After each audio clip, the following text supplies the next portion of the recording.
दिल्ली के ओल्ड राजेंद्र नगर हादसे के बाद छात्रों का प्रदर्शन जारी। रविवार को हजारों की संख्या में छात्र सड़कों पर उतरे। सुबह से लेकर रात तक हंगामा।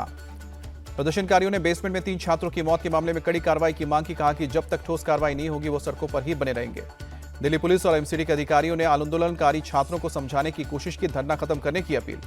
ओल्ड राजेंद्र नगर के प्रदर्शनकारी छात्रों की मांग, हादसे की सीबीआई जांच हो। करोलबाग मेट्रो स्टेशन के नीचे पुलिस और छात्रों के बीच झड़प, पुलिस ने हल्का बल प्रयोग किया।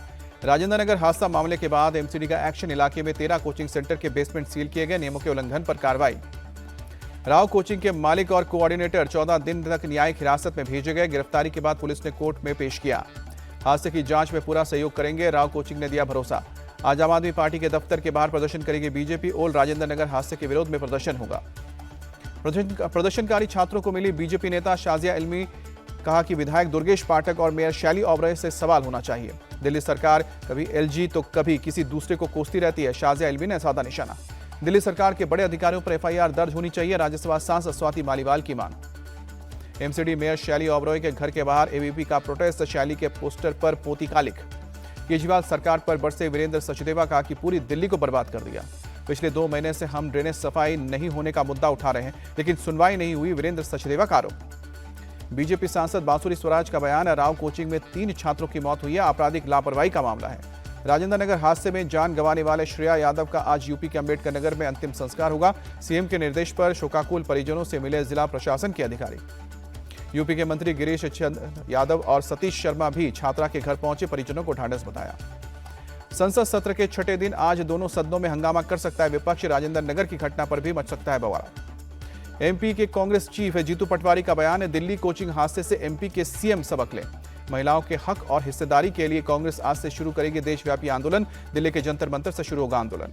आज से शुरू होने जा रहा है यूपी विधानसभा के मानसून सत्र के हंगामेदार होने के आसार। किसान बेरोजगारी, मकान तोड़ने और जातीय जनगणना के मुद्दे पर सरकार को घेरने की तैयारी में विपक्ष।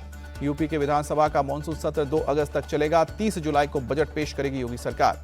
अखिलेश यादव ने माता प्रसाद पांडे को विधानसभा में बनाया नेता प्रतिपक्ष। इंद्रजीत सरोज को बनाया उपनेता। कमाल अख्तर बने हैं मुख्य सचेतक। सपा जाति की राजनीति नहीं करती है, विधानसभा में जनता की आवाज उठाएंगे, माता प्रसाद पांडे का बयान। माता प्रसाद पांडे ने विधानसभा सत्र की बताई रणनीति। कहा कि कानून व्यवस्था, बेरोजगारी, भ्रष्टाचार समेत कई मुद्दों पर सरकार को घेरेंगे।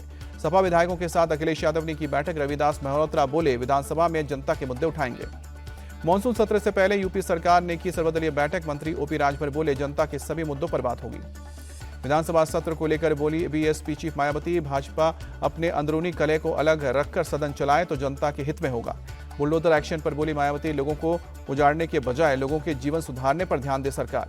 यूपी की जनता ने मन बना लिया है, अगले चुनाव में बीजेपी को विदाई तय है। यूपी कांग्रेस चीफ अजय राय का बयान।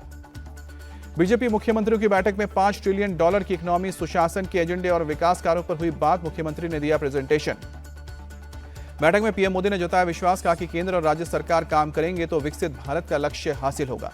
बैठक में पीएम मोदी ने सोशल मीडिया का इस्तेमाल कर लोगों तक सरकारी योजनाओं को पहुंचाने के उपाय पर चर्चा की। बीजेपी मुख्यमंत्री परिषद की बैठक को शिक्षा मंत्री ने भी किया संबोधित। नई शिक्षा नीति पर हुई चर्चा। केंद्रीय मंत्री खट्टर ने कांग्रेस पर साधा निशाना। कहा कि जातियों के आधार पर कांग्रेस समाज को बांटती है। एनसीपी चीफ अजीत पवार का प्लान, महाराष्ट्र चुनाव से पहले निकालेंगे जन संवाद यात्रा। मूडा स्कैम के खिलाफ कर्नाटक बीजेपी और जेडीएस की संयुक्त बैठक। पदयात्रा की रणनीति। दिल्ली के सीएम केजरीवाल की जमानत पर आज हाईकोर्ट में सुनवाई होगी। कोर्ट ने केजरीवाल की एक याचिका पर फैसला सुरक्षित रखा था, दूसरी पर सीबीआई को नोटिस जारी किया था। दिल्ली शराब घोटाला मामले में पूर्व डिप्टी सीएम मनीष सिसोदिया की जमानत याचिका पर आज सुप्रीम कोर्ट में सुनवाई होगी। 16 महीने से जेल में बंद है मनीष सिसोदिया। झारखंड के सीएम हेमंत सोरेन की जमानत के खिलाफ सुप्रीम कोर्ट में आज होगी सुनवाई। ईडी ने झारखंड हाईकोर्ट के आदेश को चुनौती दी है। समाजवादी पार्टी के सांसद अफजल अंसारी की सदस्यता रहेगी या जाएगी, आज इलाहाबाद हाईकोर्ट में होगा फैसला। गैंगस्टर मामले में मिली 4 साल की सजा से जुड़ी याचिका पर कोर्ट ने फैसला सुरक्षित रखा है। बिहार में आरक्षण को 50 से लेकर 65% किए जाने के फैसले को लेकर आज सुप्रीम कोर्ट में होगी सुनवाई। हाईकोर्ट के फैसले के खिलाफ बिहार सरकार ने दाखिल की है याचिका। मुजफ्फरनगर में कांवड़ यात्रा पर आतंकी खतरे को देखते हुए प्रशासन अलर्ट मोड पर। लखनऊ से एटीएस के एक यूनिट को बुलाया गया। पुंछ में आतंकियों के खिलाफ एक्शन। एलओसी के पास सुरक्षा बलों ने चलाया सर्च ऑपरेशन। भारत रक्षा के क्षेत्र में आत्मनिर्भर बना है। भारतीय सेना दुनिया की किसी सेना से कम नहीं। रक्षा राज्य मंत्री संजय सेठ का बयान। केंद्रीय गृह राज्य मंत्री नित्यानंद राय का बयान। स्पेशल पैकेज से बिहार के विकास को गति मिलेगी। मोदी सरकार में कर्नाटक का सेंट्रल फंड बढ़ा है। वित्त मंत्री निर्मला सीतारमण ने कांग्रेस को दिया जवाब। बीजेपी सांसद अनुराग ठाकुर ने बजट पर चंडीगढ़ में प्रेस कॉन्फ्रेंस कर कहा, रेल, सड़क, शिक्षा और स्वास्थ्य के क्षेत्र में बहुत काम हुआ है। एनटीए ने CUET UG का रिजल्ट किया जारी। 13 लाख से ज्यादा छात्रों ने हाइब्रिड मोड में एग्जाम दिया था। आज 22 राज्यों में भारी बारिश का अलर्ट जारी किया गया है। लोगों से सतर्क रहने की अपील। महाराष्ट्र के पनवेल में भारी बारिश से शेडूंग बाईपास के शहर तक का लगा ट्रैफिक जाम। काफी देर तक गाड़ियों में फंसे रहे लोग। महाराष्ट्र के कोल्हापुर में बाढ़ से लोगों का हाल बेहाल। शिरोल तहसील के कई इलाके घरों में घुसा पानी। कुछ जगहों पर कमर तक पानी भरा। सड़क यातायात प्रभावित। नागपुर में लगातार हो रही बारिश की वजह से बेना बड़गांव डैम का जलस्तर बढ़ा। डैम के 21 दरवाजे खोले गए। दिल्ली से लौटने के बाद सीधे बाढ़ कंट्रोल रूम पहुंचे मुख्यमंत्री मोहन यादव। राज्य में हुई भारी बारिश की जानकारी ली। वाराणसी के गंगा घाटों पर नाव का संचालन बंद। तेज हवा चलने की वजह से फैसला हुआ।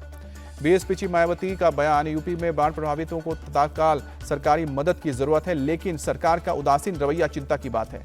दिल्ली के चांदनी चौक इलाके में एक इमारत का कुछ हिस्सा ढह गया। हादसे में किसी के घायल होने की खबर नहीं। मऊ में प्रशासन की मौजूदगी में खलिहान जमीन पर किए गए अवैध कब्जे पर चला है बुलडोजर। आरोपी मुख्तार अंसारी का है करीबी। जमीन की कीमत करीब 1 करोड़ बताई जा रही है। आरोपी पर हत्या, गैंगस्टर सहित 2 दर्जन मामले दर्ज थे। कानपुर के गोविंद नगर में अवैध मकान और झोपड़ियों को खाली कराने का मामला। विधायक सुरेंद्र मैथानी ने लोगों को दिया आश्वासन, बुलडोजर नहीं चलने देंगे। विधायक सुरेंद्र मैथानी ने सिंचाई विभाग को दी धमकी। कहा कि बुलडोजर लेकर आए तो नहर में घुसेड़ दूंगा। इंडिया टीवी से बातचीत में बोले सुरेंद्र मैथानी, मैंने अधिकारियों को कुछ गलत नहीं कहा, अधिकारी षड्यंत्र रच रहे हैं। सावन का दूसरा सोमवार आज। आधी रात से मंदिरों में उमड़ी भक्तों की भीड़। सीतापुर के शिव मंदिरों में भी दर्शन के लिए पहुंच रहे हैं श्रद्धालु। सुरक्षा के पुख्ता इंतजाम किए गए। उज्जैन के महाकाल मंदिर में की गई पूजा। श्रद्धालुओं का लगा तांता। लखनऊ के अमीनाबाद में एक इमारत में लगी आग। किसी के हताहत होने की खबर नहीं। 15 से 27 जुलाई तक मुंबई एयरपोर्ट से 7 यात्री पकड़े गए हैं। 20 किलो से ज्यादा सोना जब्त हुआ है। पेरिस ओलंपिक में खुला भारत का खाता। 10 मीटर एयर पिस्टल स्पर्धा में मनु भाकर ने जीता ब्रॉन्ज मेडल। ओलंपिक मेडल जीतने वाली देश की पहली महिला शूटर बनी मनु भाकर। कहा कि ईश्वर में विश्वास रखें, हमेशा सकारात्मक सोचें। मनु भाकर से पीएम मोदी ने फोन पर बात की, जीत की बधाई दी। मनु भाकर को राष्ट्रपति मुर्मू, अमित शाह समेत कई लोगों ने बधाई दी। भाकर की उपलब्धि पर जताया गर्व। प्रधानमंत्री नरेंद्र मोदी से बात करने के बाद मनु भाकर ने कहा कि मेरे लिए बहुत मायने रखता है कि पीएम मोदी ने अपने व्यस्त शेड्यूल से समय निकाला। आईओसी मेंबर नीता अंबानी ने भी मनु भाकर को दी बधाई। कहा कि भाकर की उपलब्धि युवा एथलीट्स को प्रेरित करेगी। मनु भाकर के पिता ने जताई उम्मीद। कहा कि बचे हुए दोनों इवेंट में वो अच्छा प्रदर्शन करेगी। ओलंपिक में ब्रॉन्ज मेडल जीतने के बाद मनु भाकर के परिवार में खुशी का लहर। मां सुमोदा ने कहा कि बेटी ने बहुत अच्छा खेल दिखाया है। दादी बोली लौटने पर जोरदार स्वागत करेंगे। मनु भाकर की जीत का घर पर जमकर मना जश्न। मिठाई खिलाकर लोगों ने बधाई दी।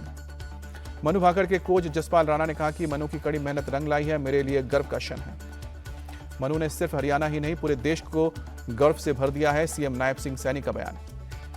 सचिन तेंदुलकर ने कहा कि मनु भाकर ने देश को गर्व से भरा है। मेडल जीतने के लिए अपार शक्ति और दृढ़ संकल्प दिखाया है। पेरिस ओलंपिक के तीसरे दिन आज भारत को शूटिंग मेडल की आस। अर्जुन बबूता का मेंस 10 मीटर एयर फाइनल में आज होगा मुकाबला। 3:30 बजे शुरू होगा मैच। महिलाओं की 10 मीटर एयर राइफल के फाइनल में रमिता जिंदल से भी मेडल की आस। आज दोपहर 1 बजे मुकाबला। टेबल टेनिस खिलाड़ी मनिका बत्रा ने ओलंपिक में किया विजयी आगाज। राउंड ऑफ 32 में बनाई जगह। टेबल टेनिस खिलाड़ी श्रीजा अकुला ने जीत के साथ किया आगाज। महिला सिंगल्स राउंड ऑफ 64 में क्रिस्टीना कालबर्ग को 4-0 से हराया। मुक्केबाज निखत जरीन ने जर्मनी की मैक्सी करीना को हराया। 5-0 से हरा के 50 kilogram round of 16 boxing event की एंट्री की। एचएस प्रणय ने जीत के साथ अपनी शुरुआत की। मेंस सिंगल्स मुकाबले में जर्मनी के फैबियान रोथ को सीधे सेट में हराया। भारतीय हॉकी टीम की अर्जेंटीना से होगी भिड़ंत। भारतीय समय अनुसार शाम को 4:15 बजे मैच। भारत ने दूसरे T20 मैच में श्रीलंका को डीएलएस मेथड के तहत 7 विकेट से मात दी। 3 मैचों की सीरीज में 2-0 से कब्जा किया। बारिश से बाधित मैच में भारत को 8 ओवर में 78 रन का टारगेट मिला। टीम इंडिया ने 9 बॉल बाकी रहते मैच जीत लिया। यशस्वी जायसवाल, सूर्य कुमार यादव और हार्दिक पांड्या ने खेली तेज पारी। 200 से ज्यादा के स्ट्राइक रेट पर रन बनाए। भारतीय गेंदबाज ने भी किया कमाल। रवि बिश्नोई ने 3 विकेट झटके, प्लेयर ऑफ द मैच बने। T20 में भारत ने सबसे ज्यादा श्रीलंका के खिलाफ 21 मैच जीते हैं। दूसरे नंबर पर ऑस्ट्रेलिया के खिलाफ जीत का रिकॉर्ड। ऑस्ट्रेलिया को भारत 20 मैचों में हरा चुका है। यशस्वी जायसवाल 2024 में सबसे ज्यादा रन बनाने वाले बल्लेबाज। यशस्वी ने 1023 रन बनाए हैं। दूसरे नंबर पर श्रीलंका के कुशल मेंडिस। श्रीलंका की वुमेन्स टीम ने पहली बार जीता एशिया कप का खिताब। फाइनल में भारत को 8 विकेट से हराया।